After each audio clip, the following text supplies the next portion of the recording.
La pesca y la agricultura constituyen una fuente de alimentos para las poblaciones de todo el mundo, y de esta forma debería ser para las generaciones futuras. Por tanto, la explotación pesquera debe llevarse a cabo de forma responsable, ya que los recursos, a pesar de ser renovables, se encuentran limitados, y tienen que someterse a un ordenamiento para garantizar su sostenibilidad. México destaca entre los países del mundo por la extensión de sus litorales, los cuales involucran dos grandes océanos, el Mar Pacífico y el Atlántico, es decir, tanto al Golfo de México como al Mar de Caribe. El litoral mexicano abarca una extensión de 11.122 kilómetros, exclusivamente en su parte continental, sin incluir litorales insulares, ubicándolo dentro de los países de América Latina en el segundo lugar, después de Canadá, que tiene 28.735 kilómetros. De las 32 entidades federativas de México, 17 tienen litoral, y estas son Baja California Sur, Baja California, Sonora, Sinaloa, Nayarit, Jalisco, Colima, Michoacán, Estado de Guerrero, Oaxaca, Chiapas, Quintana Roo, Yucatán, Campeche, Tabasco, Veracruz y Tamaulipas. El litoral más largo de México corresponde al litoral del Pacífico, que tiene contacto con 11 estados y tiene una longitud de 7.828 kilómetros.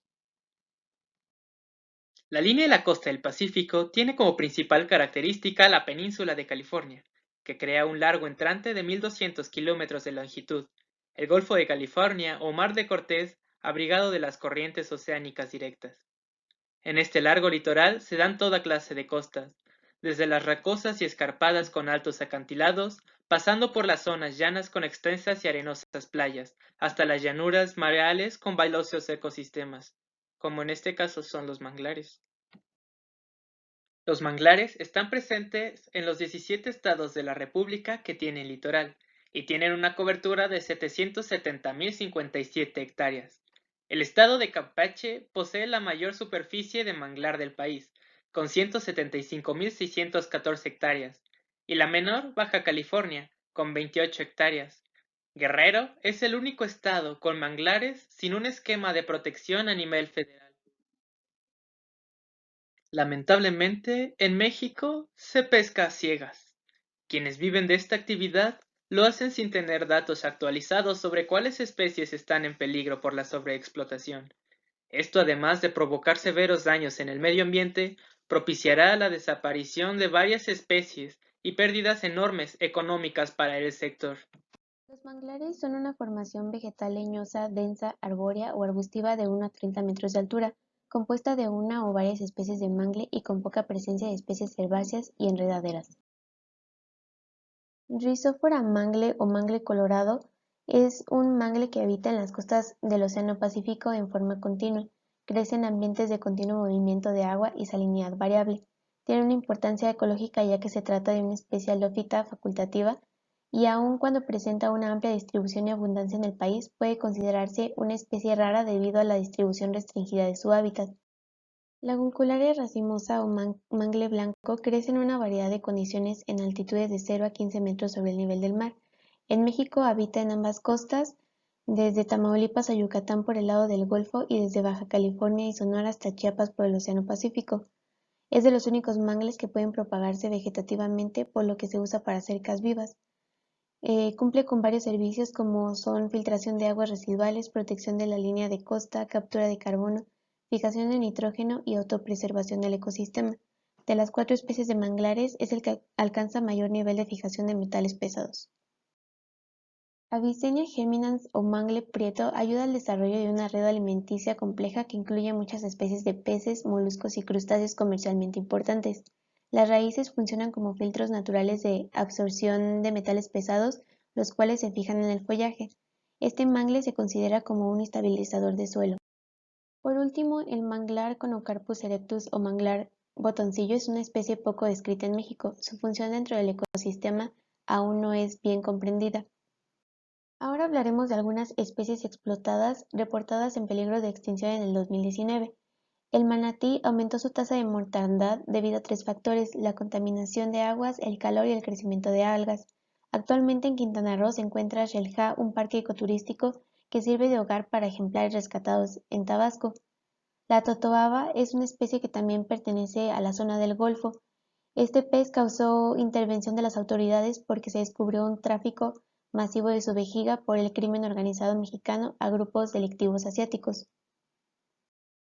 La tortuga laúd y la tortuga verde del Atlántico son dos especies en peligro debido a la pesca irracional y la extracción ilegal de huevos en playas hasta su depredación para consumo humano. De igual manera, han presentado problemas de nado por quedar atrapadas en redes y debido a la contaminación ambiental derivada del plástico que es arrojada a los mares. La vaquita marina ha sido víctima de actividades pesqueras ilícitas para su comercialización, principalmente de la pesca indiscriminada, y es que desde 2011 la existencia de esta especie se redujo en un 80% en la zona del Golfo. Hasta mediados del 2018 se registraban un total de 30 ejemplares en el país, por lo cual se emitió una alerta para su cuidado. El siguiente tema a abordar será el cómo la pesca excesiva afecta a la biodiversidad y el medio ambiente. Actualmente se conocen 104 especies exóticas de peces en México.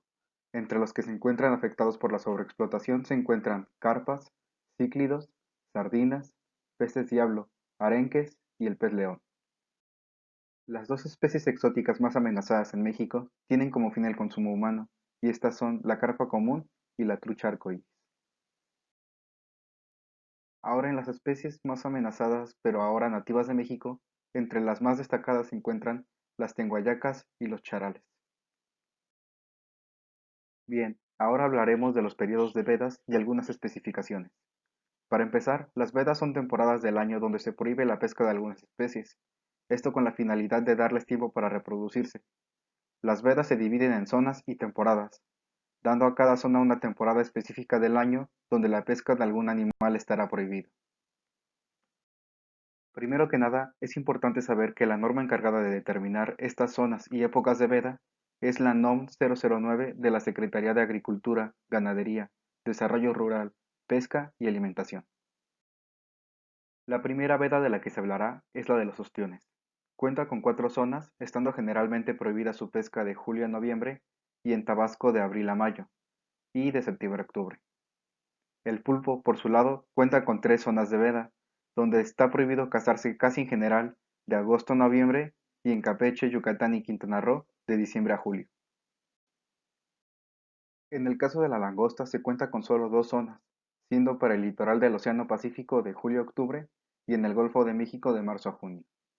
El camarón tiene también 2 zonas, la primera en Tabasco, Coatzacoalcos y Campeche de mayo a septiembre, y el 1 de mayo de este año se decretó que desde este mes hasta agosto estaría prohibida su pesca en la zona fronteriza de Tamaulipas hasta la desembocadura del río Coatzacoalcos.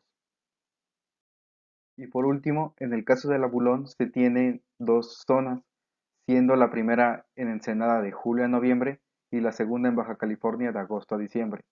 En el caso del erizo rojo se tiene solamente una zona, estando en Baja California Norte y Sur y desde el mes de marzo hasta junio. Y como siguiente tema hablaremos sobre el marco normativo relacionado con los manglares y sobreexplotación pesquera. Hasta la fecha, no existe un documento que establezca un marco de actuación integral y transversal que sirva como guía para que los instrumentos se apliquen de manera complementaria y coordinada. Tomando esto en cuenta, el Gobierno federal puso a disposición la definición del Programa Nacional de Humedales y Manglares, gestionado por la Procuraduría Federal de Protección y el Ambiente, Profepa. Estas son algunas de las leyes generales y federales que están relacionadas de forma directa e indirecta con la regulación de aspectos en los manglares. Referente a las normas oficiales mexicanas, tenemos las normas 059, 022 y 162 de la Semarnat, así como la norma mexicana 159 de 2012, todas referente a la protección ambiental, preservación, conservación, aprovechamiento sustentable y restauración de los humedales costeros en zonas de manglar. Estas son algunas de las dependencias de administración pública federal vinculadas y relacionadas con la protección de los manglares. Realizar la pesca sin permiso, recolectar del medio natural reproductores, crías, huevos sin el permiso correspondiente, operar barcos fábrica, explotar una especie o grupo de especies son algunas de las infracciones que se describen en la Política Nacional de Humedales y Manglares. Las violaciones a estas infracciones son sancionadas con multas por equivalentes de 30,000 a 50.000 días de salario mínimo en el DF, clausuras temporales o definitivas y arrestos hasta por 36 horas. Como siguiente tema, vamos a ver la afectación pesquera por la destrucción de manglares. Ya conocemos que los manglares de México son de gran importancia desde el punto de vista ecológico y socioeconómico por sus múltiples funciones. Unas de estas son como zonas de alimentación, sistemas naturales de control de inundaciones, filtros biológicos, entre otros. Francisco Flores Verdugo, investigador de la UNAM, estima que de la pesca total mundial el 90% proviene de las regiones costeras y de ese total el 70% proviene de las zonas de manglares. Se estiman pérdidas anuales de aproximadamente 800 kilogramos de camarón y peces de importancia comercial por cada hectárea. Es decir, el sector de la pesca en pequeña escala es susceptible a diversas repercusiones ecológicas indirectas. Algunas de las acciones que lleva a cabo el gobierno federal son las inversiones históricas de 170.98 millones de pesos para la restauración de 5.414 hectáreas de manglares desde el 2013. Otras son operativos como México protege sus manglares y el universo de atención de la Profepa. Todas estas situaciones tienen unas repercusiones potenciales y las he traído englobadas de manera general en un cuadro en donde podemos visualizar desde el cambio climático, política, sociedad y economía, actividades pesqueras y sistemas sociales y ecológicos pesqueros. Así como también de manera global podemos englobar algunas como puede ser el aumento de concentración de CO2 y la acidificación del océano, subidas del nivel del mar, modificación de las corrientes oceánicas, mayor frecuencia de los fenómenos de oscilación, también conocido como el Niño, y una mayor frecuencia de sequías e inundaciones.